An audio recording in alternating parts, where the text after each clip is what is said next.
Hi everyone, it's Natalie and welcome back to my channel. Today I'm going to be looking back on my 2020 reading goals. Ideally, I would have loved to do like a screen recording thing so you could see my actual video here in the corner and whatnot, but right now I don't have the technology to be able to do that, so I'm just going to be reading my previous goals and just updating you on if I accomplished them or not. And I'll link above my original reading goals video. And also the year isn't officially over yet, so of course my numbers aren't going to be perfect with some of these, but it's fine, you get the idea. My first goal was my Goodreads goal. I had set the number of books I wanted to read at 70 and I definitely accomplished that. I'm pretty sure I'm at like 124 books, somewhere along those lines, which I already knew was gonna happen because I don't like setting super high goals for Goodreads, honestly. I like setting the bar low so that I can feel comfortable and happy once I reach it and pass it. That's kind of my thing.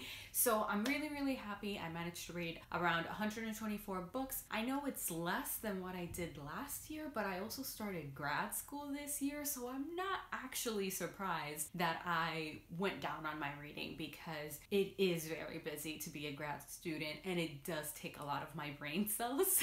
So I'm still impressed and I'm still very happy. My second reading goal was to read the backlist of some of my favorite authors. I specifically had Maggie Stiefvater and Tessa Gratton for this, and I failed.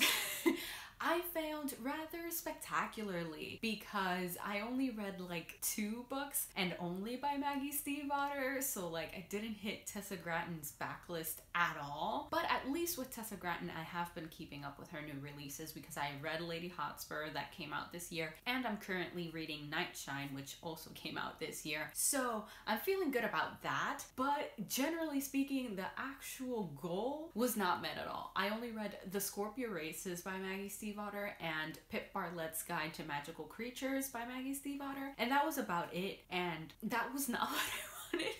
That was not even close to what I wanted to accomplish, but at least I guess I made an attempt. Not a very good one, but you know, you win some, you lose some. My third goal was to read more Edgar Allan Poe, and I would personally call that a success. I did manage to finally pick up this collection in particular. I still haven't finished it. I'm hoping I'm going to finish it by the end of the year, but we'll see, fingers crossed. But in general, I did read the short stories here, so that makes me very happy. Some of them were old favorites and some of them were new favorites, as you probably can tell because I made a whole video reading one of the stories. I'll link it up above. Berenice is still haunting me to this day because it was just so fucking good. I loved it. It was great. So the stories that I read were The Mask of the Red Death, which I had read before, so it was a reread, and then The Fall of the House of Usher, which I hadn't read before, and it's really good, so I'm not surprised it's one of his popular ones. I read Berenice, like I already told y'all, and then I also read Ligeia, which was also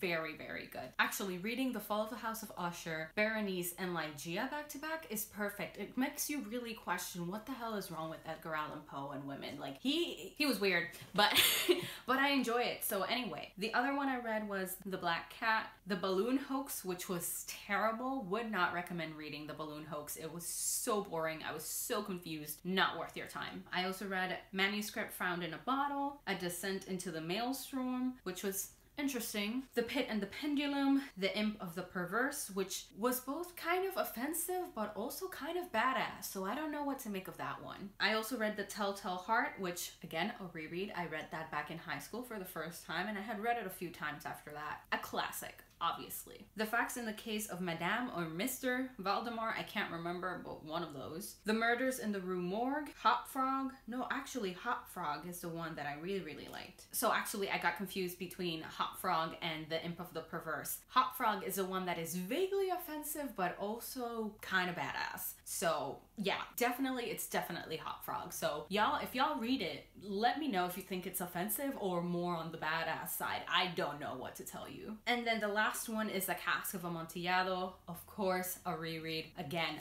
classic. My fourth goal was to make a serious dent in my physical and digital TBR. So for my physical TBR, I made more progress with that one than with the digital TBR. For my physical TBR, I had 47 books. I managed to read 18 of them, and then I unhauled 2 of them, and then I have one that I'm hesitating on whether to unhaul or not. So that means I made it through like about 40%, a little over 40% of my physical TBR, which is more than I actually anticipated because I'm chaotic like that. So I'm quite happy with the physical TBR. I think I did good work on that one. I still have a bunch to catch up to though, so I guess that will be my perpetual state. For my digital TBR, I had 36 books and I only managed to read 10. That was not a time.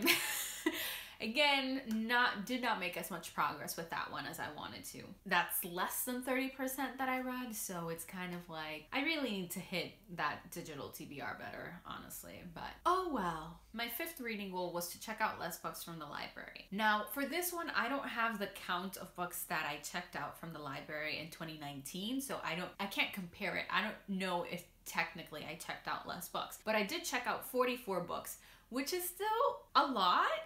But I comfort myself with the knowledge that, one, some of those that I checked out were audiobooks that I checked out so that I could eliminate certain books from my physical or digital TBR. So that helped me actually manage my actual TBR. But of course, I also checked out other books. And then of course, there's also the books that I didn't actually read, but I did check them out. So I do count them as books checked out from the library, but technically didn't actually read them. So I think it's manageable. I think it was probably better than last year.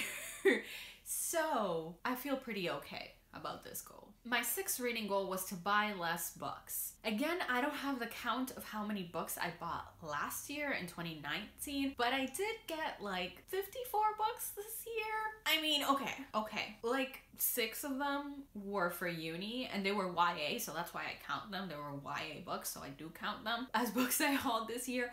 But honestly, I don't have excuses. The only excuse I can give you is that most of the books I buy are between $1 and $7. That's usually my range of spending with books. So yeah, 54 books does sound like a lot, and yes, it is. Materially, it is a lot, but a lot of them I actually get really, really cheap. So I think it balances out a little bit, but when I'm trying to make my TBR decrease instead of increase, no, it doesn't help. So I also wanted to include in this video my reading goals for 2021. So my first reading goal is my Goodreads reading goal, which technically I'm thinking I'm not going to be using Goodreads that much next year. I think I'm going to try a different app, those apps that have been coming out this year. I think I'm going to try one of those because I'm honestly kind of sick and tired of Goodreads. I don't like the layout. I don't like how it works, so I'm thinking of using a different app, but I'm probably still going to put a couple of reviews. If I work for Booktubers, I'm probably going to put book reviews up there as well. But apart from that, I don't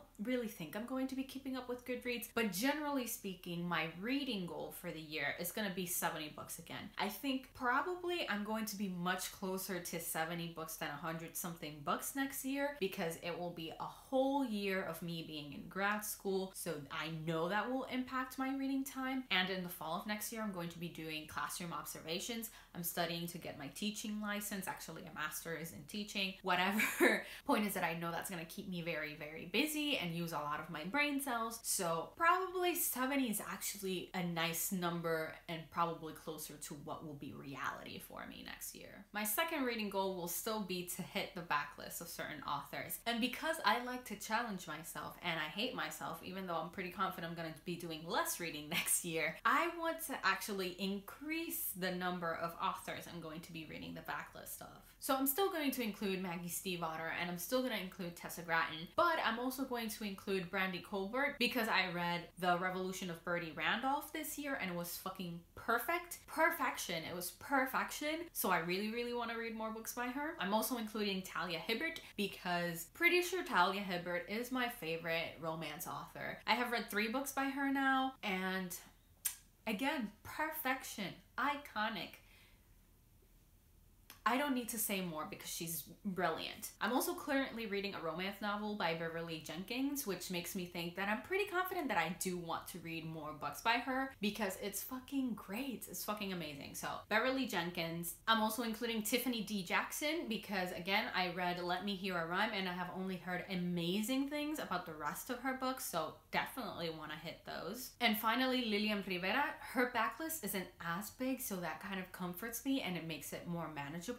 So Lilian Rivera, definitely, because need me, my Puerto Rican author writing some iconic shit. My fourth reading goal continues to be to make a serious dent on my physical and digital TBR, so I'm mostly doing that through the Buzzword Reading Challenge. Again, video up above of the books that I chose for that reading challenge. I'm really hoping that it helps me manage my TBR because I really want to make sure that I doesn't go completely out of control. So what I'm hoping is that I manage to read even more books from my physical TBR than I did this year. And then my fourth?